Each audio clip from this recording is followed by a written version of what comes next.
Olá, boa tarde. É muito bom estar aqui com vocês novamente para dar continuidade no nosso Evangelho no Lar.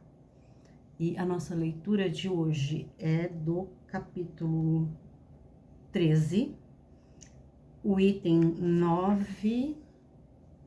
O item 9 é as instruções dos Espíritos, a caridade material e a caridade moral. Amemo-nos uns aos outros e façamos aos outros o que quereríamos que nos fosse feito. Toda a religião, toda a moral se encerram nesses dois preceitos. Se eles fossem seguidos no mundo, todos seriam perfeitos. Não haveria ódios, nem ressentimentos. Direi mais ainda, não haveria pobreza, porque do supérfluo da mesa de cada rico, quantos pobres seriam alimentados. Assim, não mais se veriam, nos bairros sombrios em que vivi, na última encarnação, pobres mulheres arrastando consigo miseráveis crianças necessitadas de tudo. Ricos, pensai um pouco em tudo isso. Ajudai o mais possível aos infelizes. Dai para que Deus vos retribua um dia o bem que houverdes feito para encontrardes, ao sair do vosso invólucro terrestre, um cortejo de espíritos reconhecidos, que vos receberão no limiar de um mundo mais feliz. Se pudéssemos saber a alegria que provei ao encontrar no além aqueles a quem beneficiei na minha última vida terrena. Amai, pois, ao vosso próximo, amai-o como a vós mesmos, pois já sabeis, agora, que o desgraçado que repelis talvez seja um irmão, um pai, um amigo que afastais para longe. E então, qual não será o vosso desespero ao reconhecê-lo depois no mundo dos espíritos? Quero que compreendais bem o que deve ser a caridade moral, que todos podem praticar, que materialmente nada custa e que, não obstante, é a mais difícil de se pôr em prática. A caridade moral consiste em vos suportardes uns aos outros, o que menos fazei neste mundo inferior, em que estáis momentaneamente encarnados. Há um grande mérito, acreditai, em saber calar para o que o outro mais tolo possa falar. Isso é também uma forma de caridade, saber fazer-se de surdo quando uma palavra irônica escapa de uma boca habituada a caçoar. Não ver o sorriso desdenhoso com que vos recebem pessoas que muitas vezes, erradamente, se julgam superiores a vós. Quando na vida espírita a única, verdadeira, estão às vezes muito abaixo, eis um merecimento que não é de humildade, mas de caridade. Pois não se incomodar com as faltas alheias é caridade moral. Essa caridade, entretanto, não deve impedir que se pratique a outra. Pelo contrário, pensai, sobretudo, que não deveis desprezar o vosso semelhante. Lembrai-vos de tudo o que vos tenho dito. É necessário lembrar incessantemente que o pobre repelido talvez seja um espírito que vos foi caro e que momentaneamente se encontra numa posição inferior à vossa. Reencontrai um dos pobres do vosso mundo a quem pude, por felicidade, beneficiar algumas vezes, e ao qual tenho agora de pedir por minha vez. Recordai-vos de que Jesus disse que somos todos irmãos, e pensai sempre nisso, antes de repelirdes o leproso ou o mendigo. Adeus. Pensai naqueles que sofrem e orai. Eu não falei no início, mas eu tô voltando aqui porque é uma mensagem tão bonita e e como é uma instrução dos espíritos, este espírito é a irmã Rosália e essa mensagem veio em Paris em 1860.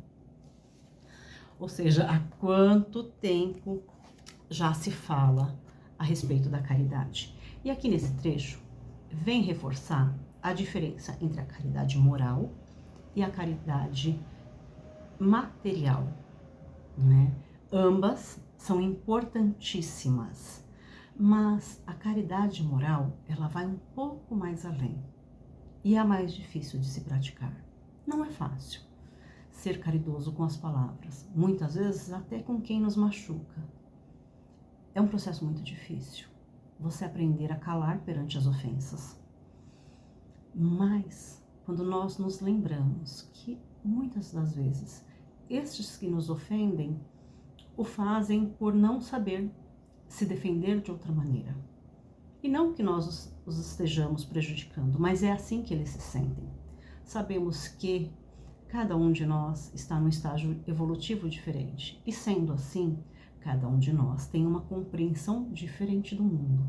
Tem uma compreensão diferente dos acontecimentos. E essa consciência e essa compreensão, ela se refina de acordo com a evolução. Então, um irmãozinho mais jovem, menos evoluído, não vai ter esse refinamento, essa sensibilidade, muitas vezes, e a compreensão de que não é atacando o outro, não é ferindo, não é ofendendo, que ele vai resolver os seus problemas. E aí nos atacam, às vezes gratuitamente. E o que cabe a nós? Compreender. Compreender, orar, pedir por esse irmãozinho. E eu tenho passado, né? Me tocou muito esse trecho, porque eu estou passando, neste atual momento da minha vida, por uma situação assim, onde eu estou sendo atacada constantemente por uma pessoa que acredita que eu a estou prejudicando. E não tem sido fácil. Eu sou muito sincera com vocês, não tem sido nada fácil calar. Mas é o que eu tenho procurado fazer. Eu tenho procurado entrar em oração, né, nos momentos em que eu me sinto mais ofendida, onde as situações às vezes escalam um pouco mais. É triste, eu não vou dizer para vocês que está sendo fácil, mas eu estou tentando ser um pouquinho melhor do que eu era ontem. Eu estou tentando não trazer isso para o meu coração, eu estou tentando não revidar. Se até o final de tudo isso eu vou conseguir, eu não sei. Eu estou constantemente pedindo à espiritualidade para me amparar, para que acolha, né, os meus sentimentos quando eles forem negativos, que eles consigam me mostrar que naquela hora meu padrão baixou e que eu possa fazer uma prece, eu possa elevar os meus pensamentos e não cair. E o que eu quero dizer com isso? Que é difícil a prática da caridade moral quando nós somos atacados. É muito mais fácil ser gentil, amoroso com quem nós amamos. Quando um filho, né, que é um ser tão querido pra gente, de alguma maneira nos ofende, o perdão é quase que instantâneo. A gente não leva pro coração. A gente fala assim, tava num momento ruim. Só um filho, né? Pessoas que nós amamos. Quando existe o amor envolvido, nós quase que instantaneamente não levamos pro coração. Tava num momento ruim. Tava de mau humor, né? E é assim que nós precisamos agir com o outro também. E aí é muito mais difícil, porque não tem o amor no meio para amenizar as dores, né? Mas temos que nos lembrar do amor fraternal, do amor que Jesus nos ensina constantemente a praticar com o próximo. É um amor de compreensão. Não é esse amor com toda essa abnegação que nós temos pelas pessoas queridas, mas é o amor que surge do entendimento e da compreensão que esse irmãozinho está agindo somente como ele sabe. O grau de conhecimento dele só vai até ali. Então ele não é um ser ruim, por mais que as suas atitudes momentaneamente sejam ruins. Ele é um ser que ainda não viveu o suficiente para aprender, para internalizar esses ensinamentos. E se nós já conseguimos fazer isso, temos que ser o primeiro, né? Temos que dar o primeiro passo para esta compreensão. E isso serve de exemplo. Nunca é em vão. Não pense que quando você se cala perante uma ofensa, você está se diminuindo ou deixando que os outros façam de você qualquer coisa. Não é uma humilhação. É um sinal de que você cresceu. É um sinal de que você evoluiu. E de que você já consegue, às vezes às duras penas, mas já consegue se manter no seu padrão vibratório e não permitir que o que vem de fora te afete. Não ao ponto de você perder a sua razão também, não ao ponto de você responder. Não significa que não vai afetar. Nós somos ainda seres em evolução também, como todos os outros que estão aqui no nosso planeta, né? Então, às vezes vai nos afetar. E depois disso, a gente faz o quê? Conversa com Deus, ora, pede auxílio. E se ainda não conseguimos não responder, né, não revidar, tá tudo bem. Mas a gente tem que tentar. Tem que fazer o esforço, tem que se doar ao ponto de conseguir respirar fundo e falar assim, não vou responder. Mesmo que dentro de você, o seu coração, os seus sentimentos fervam, não externalize. Mantenha. E assim que possível, tire de dentro de você esse sentimento ruim. Isso é o mais importante. E isso é um ato de caridade com o outro e com você. E uma coisa não exclui a outra, tá?